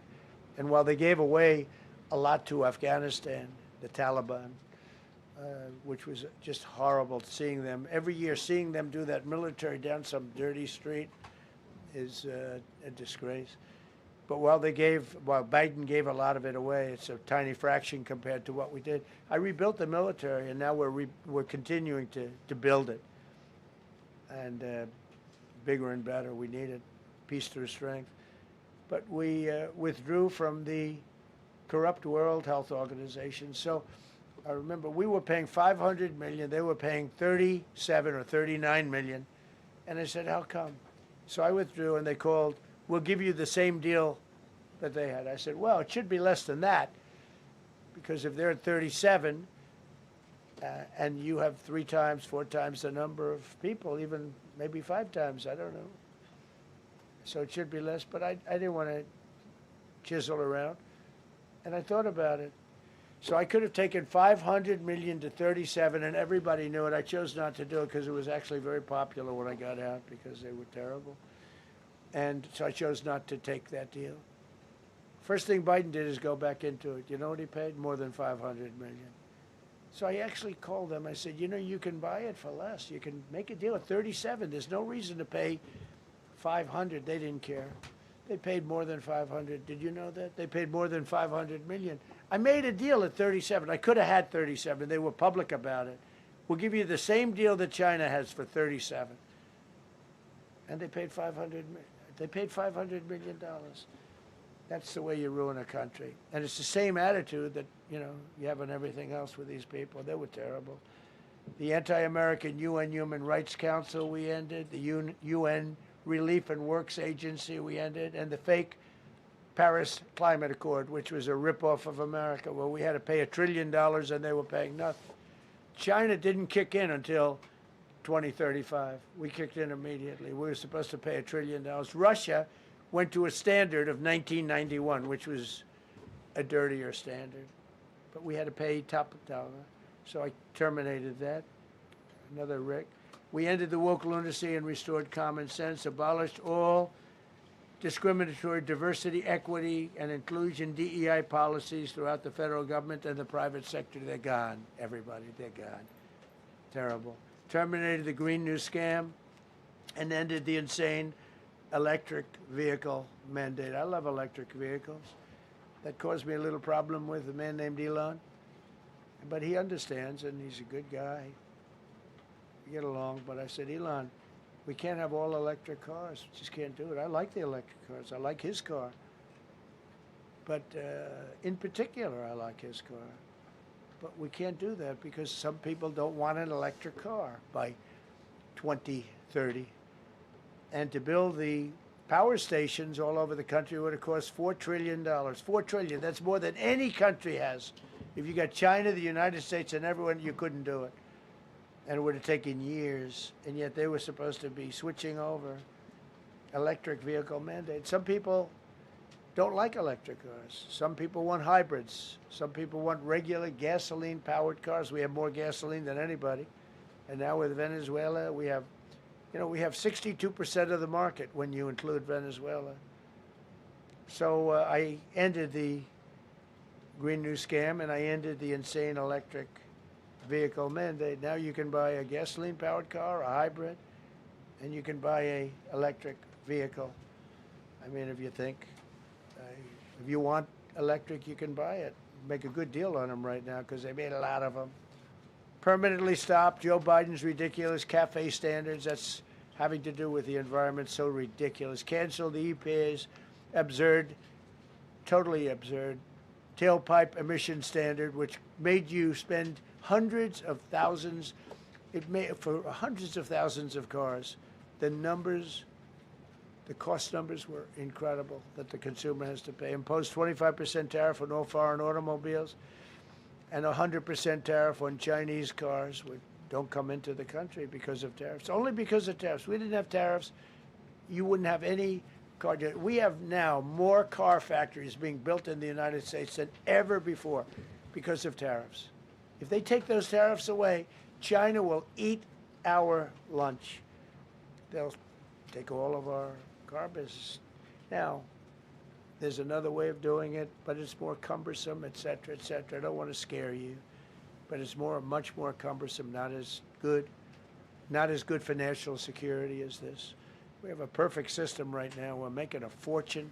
We've never been stronger, and I hope the Supreme Court does the right thing for our country, because if they don't, it's such a problem. It's just so, it would be so sad. We're doing so well because of tariffs. And the people that are heading up the lawsuit, like there's a guy named Leonard Leo, who's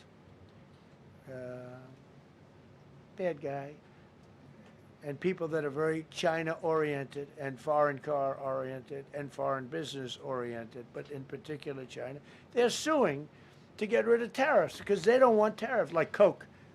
Coke has businesses outside of the United States. If you have them outside, you don't want tariffs. But because of tariffs, they treat us well. Without tariffs, they would treat us very badly. As you saw for many years, they respect us more now than they ever have respected us, by a lot. And revoked the California emissions waiver to stop San Francisco communists from regulating the automobile industry and destroying automobiles and the industry in the nation. I was with Bill Ford of Ford Motors. I was with all the people at General Motors the other day, and they are making more money and building more cars than they are doing so good. All because of tariffs and what I've done. And they're building their plants all in the United States.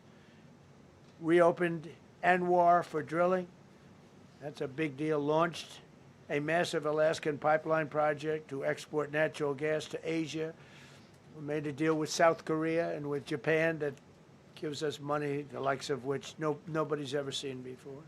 Signed executive orders to end Biden's war on coal and put, I say, clean, beautiful coal. I never say the word coal. It has to be preceded by the words clean, beautiful coal. And put miners back to work. The miners love Trump. I think I got 100% of their vote. We banned transgenders from the military. We don't want transgender in the military. Ordered reinstatement of patriots expelled from our military with full back pay. So we had some people that were terminated, and they're coming back into our military. Fired the woke boards of visitors at our military service academies. The boards of visitors were run by radical left, maybe communists, maybe not, but they were still heavily radical left, and they were bad for us. Signed an executive order to remove anti-American propaganda from federal museums and national parks. Required the federal employees to return to work in person or be fired. We don't want them sitting in their home on their bed working. We want them in an office that we're paying for in Washington, D.C., or wherever it may be. And we've largely taken care of that mess. That was crazy. I guarantee you they're out on the ball fields. I guarantee you they're out playing golf. And you can't run a country or a company that way. I think it's happening even so with countries and companies. But we had so many of our federal workers that wouldn't come into work. Signed an order banning all government censorship and restoring free speech. Made it the official policy of the United States government that there are only two genders. This was not a tough one. Two genders. Can anybody guess what they are? Male and female. I think the Democrats know that too, but they refuse to admit it. Ban the use of puberty blockers, hormone injections, and other chemical and surgical mutilation of children. Can you imagine saying this 15 years ago? That we banned the use of puberty blockers, hormone injections, and other chemical and surgical mutilation of our children. You know, when I say it, I say, do I have to say that? I actually asked my people today, yes, sir, because people, that's where the country went. Banned men from playing in women's sports. Big Supreme Court case on that. I mean, I can't believe it. Some of the justices were fighting hard for men to be able to play in women's sports. A couple of them. I can't imagine it, but I think anybody that rules that way should lose a lot of credibility. But we banned men from playing in women's sports. All you have to do is look at the records. Look at weightlifting records. Look at swimming records. Look at track and field. It's not fair. It's very demeaning to women. Banned transgender ideology and critical race theory from our schools. Secured unprecedented settlements with Brown University, Columbia University, and many other colleges, including the University of Pennsylvania, where I went, the great old Wharton School of Finance. To restore fairness and merit, we're working with Harvard right now. They've been very anti-Semitic. Terrible what they've done. And we'll see what happens. I hear we have a deal, but who the hell knows with them? They have a lawyer that wants to show how hot he is. Ended taxpayer-funded student loan forgiveness for radical left and anti-American activists. Can you believe it? Began the process of abolishing the Federal Department of Education and returning education back to the states. And Linda McMahon is doing a fantastic job. Ended Joe Biden's weaponization of our government and removed his hand-picked radical left Marxist prosecutors from the Department of Justice, like deranged Jack Smith. He's a sick son of a bitch. They gave me the worst of the worst. And here I am. How did that happen? How did that happen? He's a sick guy, and Letitia James is sick, and Alvin Bragg is sick. They're sick people. And others. Fani. You can't call Fanny. She doesn't like it. She wants to be called Fani. Fani Willis. I won. Can you imagine? Putting somebody through that? And then if I suggest that somebody may be guilty of a terrible crime, oh, he's weaponizing government. Trump is weaponizing government. It's terrible. Can you imagine? They say to me about weaponize, I don't weaponize anything. But what they did to me, nobody ever went through what I went through. And here I am in a place called the White House. It's a beautiful place. Who would have thought, right? Signed legislation to cut all taxpayer funding to woke and biased NPR and PBS. And they're sort of gone now, I guess. I heard they closed up. They were terrible. They were so unfair. They were so terrible. Officially reinstated Columbus Day. I like the name Columbus Day. The Italian people are very happy about it. Remember, when you go to the voting booths, I reinstated Columbus Day. That was an easy one. Christopher Columbus. Cut Social Security wait times by 50%, serve 65% more Social Security recipients by phone, and are on track to doubling the service and performance compared to the Biden administration. We're 2.5 to 3 times better and faster. Slash VA claims backlog to the lowest number ever recorded. Created Trump accounts starting with $1,000 for every newborn baby. This is something that's become so popular. And I give Mr. and Mrs. Michael Dell Computer, who put in $6.25 billion, started with nothing. And he actually invested all that money to give to kids so that when they grow up, they have an account that might be worth a lot of money. It'll be riding with the markets. And, you know, they can, at 20 years old, 21 years old, they could have $100,000. They could have a lot of money. That's going to be amazing. But I give a lot of credit to Mr. and Mrs. Michael Dell. Signed AI executive order to ensure the United States dominates the future of artificial intelligence. So we're leading China. We're leading the whole world. We're producing more electricity than we ever have because I'm allowing every one of those plants to build their own electric facility. We're giving them very, very fast approvals, unlike Los Angeles with the fire. So the federal government, I want to give a lot of credit to Lee Zeldin. The hardest approval for the 20,000 houses or more that burned down in Los Angeles because they didn't have the water. They didn't allow the water to come down from the Pacific Northwest. They routed the water into the Pacific Ocean. So we had no water there. He had.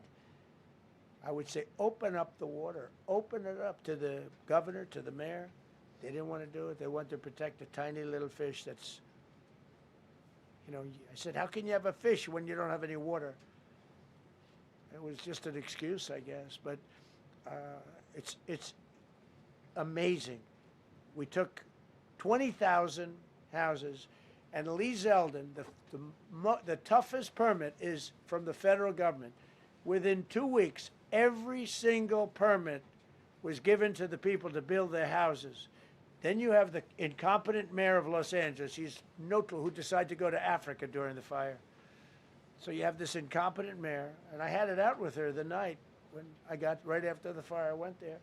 She said, we're working on it so that we can have everybody starting to build within 2 or 3 years. Remember that? I said, you mean 2 or 3 days? No, I mean 2 or 3 years. And the place went crazy. Well, they still haven't gotten their permits. But every federal permit, every single one has been given a year ago. And Lee Zeldin has done a great job. And he's done a great job in the approval of all these big plants and factories and all of the electricity that they're creating for themselves. I said to Zuckerberg, I said to all of them, I said to Jeff Bezos, I said to everybody. Mark Zuckerberg couldn't believe it. He said, where are we going to get all the electricity? Because you need double the electricity that the country currently makes just to fire up those big plants. I said, well, nobody can do that. So what we're going to do is let you make your own electricity. Nobody believed it. And I said, we're going to get you fast permits. So we get them within 2 weeks. And they're coming up with some of the most incredible electric plants you've ever seen. So each one of those massive buildings, AI or otherwise, is building their own electricity. They're building their own plant. And it's incredible. Many of them are under construction already. They're going to have, we're leading AI, and we're leading China by a lot. Established a MAHA presidential commission, banned many artificial food dyes, as you know, issued new vaccine recommendations, and created new real food pyramid. And Bobby and Dr. Oz have been incredible. Provided $12 billion in aid for American farmers. Just gave them $12 billion in aid because they got screwed by other nations. And the number of drug dealers have fallen every single month since I took office. Drug dealers are way down in the United States. And that's a small version of what's sitting right there. That's just a small version. We took a country that was dead, and it's the hottest country in the world right now, and that's after 1 year. So let's go. That's a lot of people. Go ahead, please. Yeah, go ahead. Thank you so much, Mr. President. I have 2 questions for you. One, do you want your Board of Peace to replace the UN? Well, it might. I mean, the UN just hasn't been very helpful. I'm a big fan of the UN potential, but it has never lived up to its potential. The UN should have settled every one of the wars that I settled. I never went to them. I never even thought to go to them. They should be able to settle those wars. They don't. I believe you got to let the UN continue because the potential is so great. And Mr. President, you invited Lula from Brazil to be part of the Board of Peace. I did. What role do you I did. expect him to play, especially A big role. I like him. Venezuela? Yeah, And I like another one, because the Are you from Brazil? Yes. The EU and Mercosur just signed a trade agreement this weekend, which is going to be the biggest trade zone, free zone in the world. Right. At the moment, you are talking a lot about tariffs. What is your reaction to that? So 2 questions, Lula. Well, look, I just think this. I think we have trade like we've never had before. We're doing better in trade than we ever have before. We're not being ripped off by every country in the world like we were before. We're doing numbers that nobody's ever thought possible. We're the richest we ever were. It's because of tariffs and the proper use of tariffs. And we're also the most secure. As an example, Iceland, without tariffs, they wouldn't even be talking to us about it. So we'll see what happens. I think it's going to work out quite well. Yeah, right behind. Thank you, Mr. President. How would you characterize your relationship with Emmanuel Macron and Keir Starmer right now? And have you spoken to them since your Truth Social post last No, I night? haven't, but I think I get along very well with them. I mean, they always treat me well. They get a little bit rough when they're when I'm not around. But when I'm around, they treat me very nicely. And, I like both of them. They're both liberal. They've got to straighten out their countries. You can't, London is having a lot of problems. And if you look at Paris, got a lot of problems. They have two problems, immigration and energy. They got to stop with the windmills, and they got to go back like UK has an unbelievable asset called the North Sea. Norway uses it, makes a fortune. They have a better section of it, and they don't do it. They could straighten out their countries, and it would be good. But I get along very well with them. There you go. You told Norway's prime minister. Are you from Norway? No. You look like you would be from Norway. She looks like she's from Norway. Go ahead. You told Norway's prime minister that you not winning the Nobel Peace Prize made you feel less obligated to think purely of peace. Well, I Why would lost a not- lot of respect for Norway. And But why I would not believe, winning and that I believe prize very affect- strongly that Norway controls the Nobel Prize. But you have to understand, I settled 8 wars. I've had every one of those wars, every participant wrote, I didn't ask them to do it. They sent in strong they make recommendations for that. But I settled 8 wars. No president's probably ever settled 1 war. I don't know, think of it. I did 8. The reason I do it is because it's easy for me to do. And I didn't do it for a Nobel Prize. I did it because I'm saving a lot of lives. I'm trying to settle the final one. I'm trying to do Russia-Ukraine. And when Russia's ready, Ukraine's not. When Ukraine's ready, Russia's not. But they're losing 25,000 people a month on average. And I'm trying to get that one done. But no, I feel that Norway has tremendous control over who gets the Nobel Prize, despite what they say. How far are you willing to go to acquire Greenland? You'll find out. Thank you, Mr.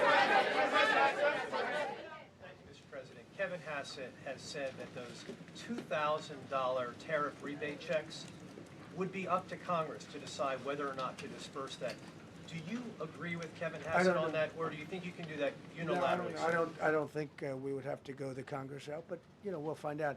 The reason we're even talking about it is that we have so much money coming in from tariffs that we'll be able to issue at least a $2,000 dividend and also pay down debt for the country. But we'd do a $2,000 dividend to the people of our country. Would probably set a limit of, income limit where it made sense. But we will be able to make a very substantial dividend to the people of our country. I believe we can do that without Congress. Last night on Truth Social, you said that the British plan to hand the base of Diego Garcia over to Mauritius and then rent it back was an act of great stupidity. Previously, you backed that deal. Is it now your position that the deal should not go ahead? I think that they, when they originally were going to do it, they were talking about doing some concept of ownership. But now they're looking to essentially just do a lease and sell it. And I'm against that. It's a reasonably nothing like Greenland, but it's a reasonably important area of the globe. Not to anywhere near Greenland, but I think they should keep it. I don't know why they're doing it. Do they need money? Mr. President, with your support to the Syrian government, most probably you avoided another civil war and a bloodshed in Syria, especially after the fall of the regime. I did a good job. I did a good job. And, the Syrian government, the last 2 weeks, had to use some force to implement its force on specific areas. And Well, with to keep the prisoners, the terrorist prisoners, which are some of the worst in the world, at bay. So they were able to keep that. He's working very hard. The president of Syria is working very, very hard. Strong guy, tough guy, pretty rough resume. But you're not going to put a choir boy in there and get the job done. I spoke with him yesterday because we were talking about the prisons and what was going on. We have some of the worst terrorists in the world in those prisons, and he's watching them. Syria, sir. Mr. Go ahead. President, Gavin Newsom is going to be at Davos if he's not already there. You're probably going to run into him. I presume that this is for him to raise his platform for 2028. But what do you anticipate his foreign policy platform is going to be? I don't know. I mean, I don't know that he's going to be the nominee. I know this. I had a very good relationship with Gavin Newsom when we were, in office together. I was president. He was the governor of California. We had he would talk about it often, and somewhere we just went astray. I just hate the way California is being run, We actually have people leaving. It's never happened before, but I hate the way it's being run.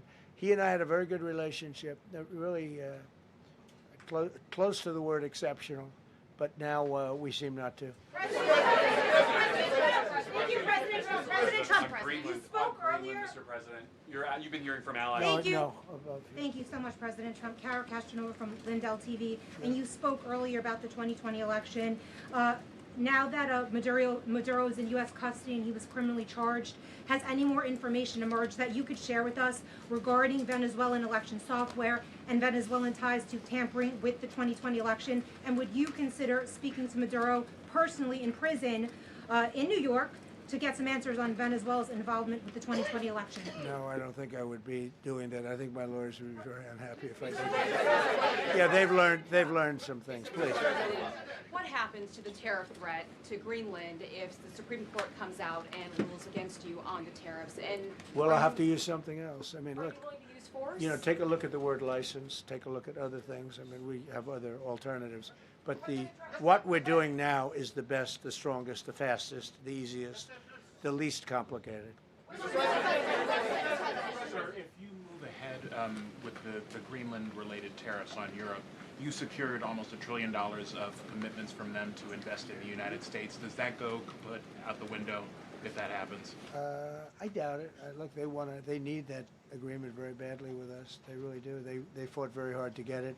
So I doubt that, but we'll see what happens. We have a lot of meetings scheduled on Greenland. I'm leaving tonight, as you know, for Davos. And we have a lot of meetings scheduled on Greenland.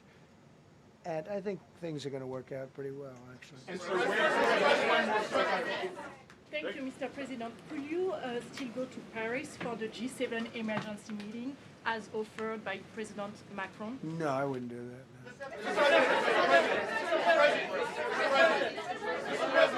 Because, you know, Emmanuel's not going to be there very long. And, you know, there's no longevity there. He's a friend of mine. He's a nice guy. I like Macron. But he's not going to be there very much longer, as you know. And I think, you know, I have meetings with the people that are directly involved, not some of the people you're talking about. Thank you so much. Thank you so much, Mr. President. Happy You know, New I've Year. never seen this room like this. Is this a celebration of the first year? Yes. Have you ever seen it? I've never seen this many. I hope we have a very good. I hope we have a very good structural floor. You know, this used to be a swimming pool. You're sitting over a swimming pool. I could see that happening. But we need a good structure here, don't we? Huh? Yeah. Thank you so much, Mr. President. Happy 1 year anniversary. Thank you. And my question is on Syria. The Kurds, as the most loyal U.S. partners, facing attacks by some Syrian elements within the Syrian government. Will you do to ensure the Kurdish rights protected and their effective forces against terrorism in Rojava, Syria, continue, as the Kurdish see you as a president does not abandon his allies? Well, I like the Kurds, but just so you understand, the Kurds were paid tremendous amounts of money, were given oil and other things, so they were doing it for themselves, more so than they were doing it for us. But we got along with the Kurds, and we are trying to protect the Kurds. That's correct. Ahead of your speech in Davos, can you give us a preview of what we can expect as far as, you know, laying out the plans for Americans to be able to buy homes? I think more than anything else, what I'm going to be speaking about is the tremendous success that we've had in 1 year. I didn't think we could do it this fast. Think of it, it's just now 12 months, and you know, I say it often, we have the most successful country in the world. We have the hottest country anywhere in the world by far. And this country would have been absolutely stone cold dead. And I'm going to be talking about it. I'm going to be, because, you know, a lot of them could use some of the advice as to what we did. They need energy. You take a look at their energy policy, they're going to destroy themselves with what they're doing with the windmills and all the nonsense. They need energy help badly, or they're going to be in big trouble, and they need immigration help badly. How much longer do you want to go? Call with. I do. I have a very important call with President Erdogan, who I like a lot. All right, one or two more questions. Go ahead. Thank you, Mr. President. During Go your ahead, second, please. Go ahead. One Thank you, question Mr. about President. Red. critical with that one. Yes. Thank you, Mr. President. The red blouse, go ahead. You talked a lot at the beginning of this about the economy, some positive economic indicators. Polling shows a majority of Americans don't feel the economy is doing well. Are you worried you're making the same mistake as President Biden by telling No, the I hope I don't make the same mistake as him. Look, I inherited a terrible, it's a great question because we inherited a terrible, terrible mess between the border, between all the problems. The whole country was falling apart. And in 12 months, less than 12 months, in 12 months, we have the strongest border we've ever had. We have prices that are much, much lower than they were for the last. We inherited very high prices. We inherited, remember this, inflation was at a historic high. We had never had inflation like that. They say 48 years, but whether it's 48 years or ever, we had the highest inflation, in my opinion, that we've ever had. Prices, because of that, were very high. I inherited, we brought down eggs immediately. Remember the first news conference, they were screaming at me about eggs. I was in the position for 2 days, and we brought eggs down to lower than what they were before. And by the way, they continue that way. We brought the prices down from when I came into office and from what Biden had, way down. We're going to bring them down further. But the job we did is a miracle. One of the reasons I'm doing this today is to explain. We inherited a mess, and we've made it a beautiful, beautiful picture. Think of gasoline at $1.99 in many states. $1.99 a gallon. It was $4.50, $5, in some cases $6 or $7. We're at $1.99.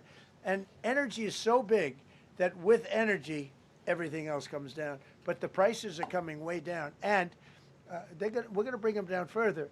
But we started up here with these guys. We inherited a country that was broken.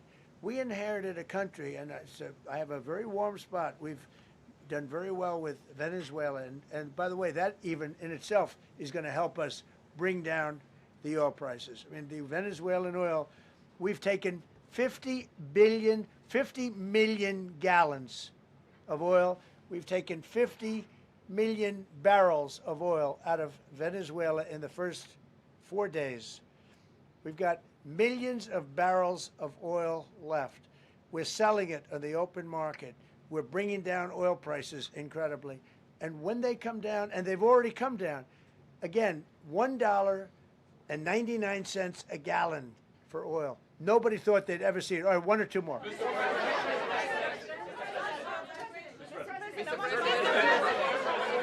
Go ahead, go, yes. I want to ask you about Iran. Is the military option still on the table? And can you assure us that the killing in Iran has stopped? And when regard to the Peace Council, which members have to pay $1 billion? So with Iran, are you from Iran? No, I cover the White House. Where are you from? I'm Palestinian American. So with Iran, they were going to hang 837 people. And I let them be known that, and we let them know that if that happens, that will be a very bad day for them. And they decided not to do it. They didn't hang the people. I can't tell you what's going to happen in the future, but supposedly they've taken that off the table. But they were going to, last week, they were going to hang on Thursday or Wednesday. They were going to hang, I think, 837 people. And they didn't hang anybody. So we're just going to have to see what happens with Iran. Is the military option off the table?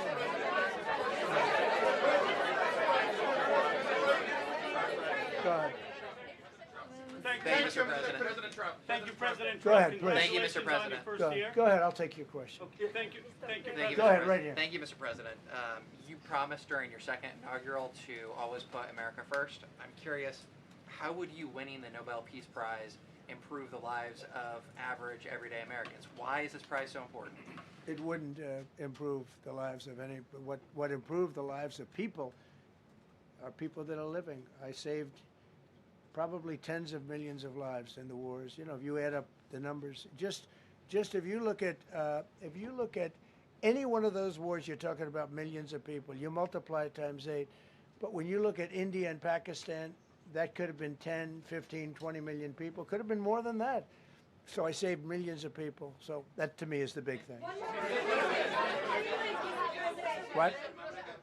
You suggested a moment ago that perhaps the reason why a positive story about the economy isn't getting through is because of, bad communications people. But Are average Americans wrong to still feel high prices? And how much longer does the White House hope that they? So I think will a stay lot of people are listening to the fake news a little bit, and I'm not blaming anybody. I think I blame ourselves. I think we've done a much better job than we're able to promote. We're not promoting. We're doing a great job, and we're sort of letting the promotion take care of itself.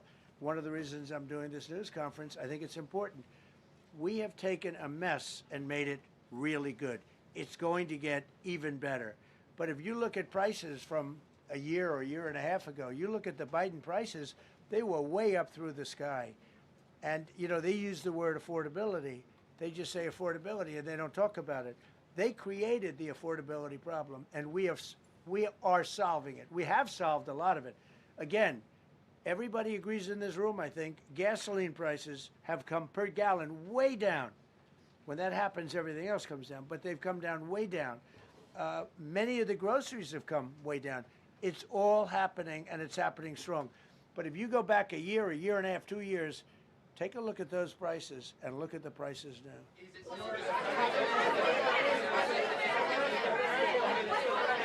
Mr. President of Venezuela, you made a condition. Where are you from? I'm from Spain. Nice place. Thank you. You made a condition that the political prisoners should be freed. It seems that they are not being as fast as they promised in the beginning. Would that be an issue for the current government? They've agreed that they're going to let, I guess, most of them out. All of them. Depends on what they did, but they have released a lot of. Released a lot of political prisoners in Venezuela. Mr. President, earlier on last year, you had indicated that you wanted to take back the Panama Canal. I know we've heard a lot about Greenland. Is that still on the table? I don't want to tell you that. Sort of. I must say, sort of. That's sort of. Okay, one more. Yes, blonde, blue. Yes, go ahead, ma'am. Go ahead with the blue, holding the computer. If a consequence of your determination to take control of Greenland is the ultimate breakup of the NATO alliance, is that a price you're willing to pay?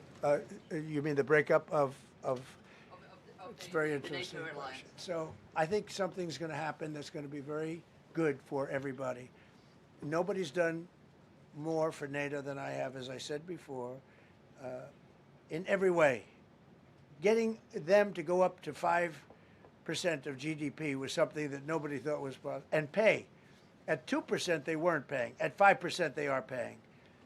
And they're buying a lot of things from us, and they're giving them, I guess, to Ukraine. That's up to them, but they're giving them to whoever they're giving them to, but they're buying a lot.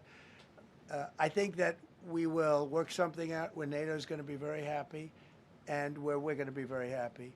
But we need it for security purposes. We need it for national security and even world security. It's very important. How about it? Thank you very much. First of all, last year you told me that you believe that the reason you won the election is because God put you in this place so that you could save the world. Looking back 1 year, do you feel like God is proud of the effort that you've put in? I do, actually. I think God is very proud of the job I've done. And that includes for religion. You know, we're protecting a lot of people that are being killed. Christians, and Jewish people, and lots of people are being protected by me that wouldn't be protected by another type of president. No, I think a lot of people are very proud of the job we've done. We've had an amazing year. This has been one of the greatest years. Even some people that wouldn't necessarily love me instinctively, they're saying this was an incredible year. We've had an incredible year economically. Look at our border. Our border was a disaster. People pouring. It was an invasion into our country of a lot of very bad people. Good people too, but a lot of very bad people from prisons and drug dealers and gangs and horrible people, murderers, thousands and thousands of murderers allowed into our country. And we now have the strongest border of any country. There's probably not a country, I guess North Korea has a pretty strong border, by the way, but there's not a country in the world that has a border like we do. And we took it from the worst border. We had the worst border in the world. Now we have one of the strongest borders in the world. One more question. You said you're confident something's going to get worked out in Greenland, but Greenlanders have made it clear they don't want to be part of the U.S. Well, what I haven't. gives the I U.S. haven't. the right to I take away haven't that spoken. self-determination? When I speak to them, I'm sure they'll be thrilled. NATO? Mr. President, are you committed to keeping the U.S. in NATO? I've had such a good relationship. I've made it so much better, so much stronger. It's so good now. NATO is so much stronger now. I don't agree with a lot of the things they've done, but that was done before I got there. I think NATO's been good. Sometimes it's overrated, sometimes it's not. But we have a strong NATO. When I came here, we had a weak NATO. We had a NATO at 2%, and they weren't paying. You had a nothing NATO. NATO's, whether you like it or not, it's only as good as we are. If NATO doesn't have us, NATO is not very strong.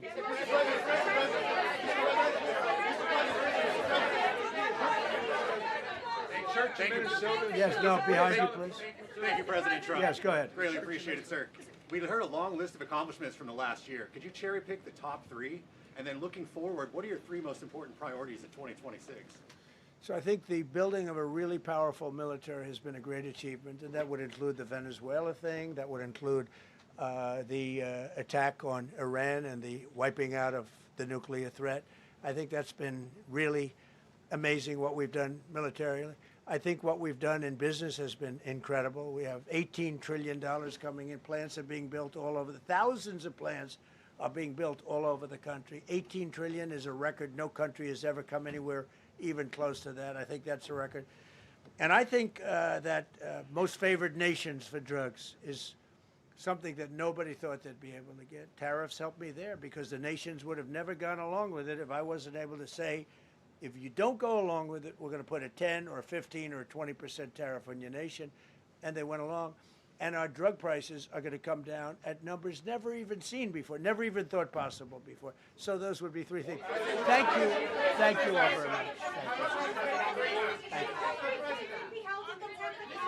Thank you very much. How much did you pay for Greenland, sir?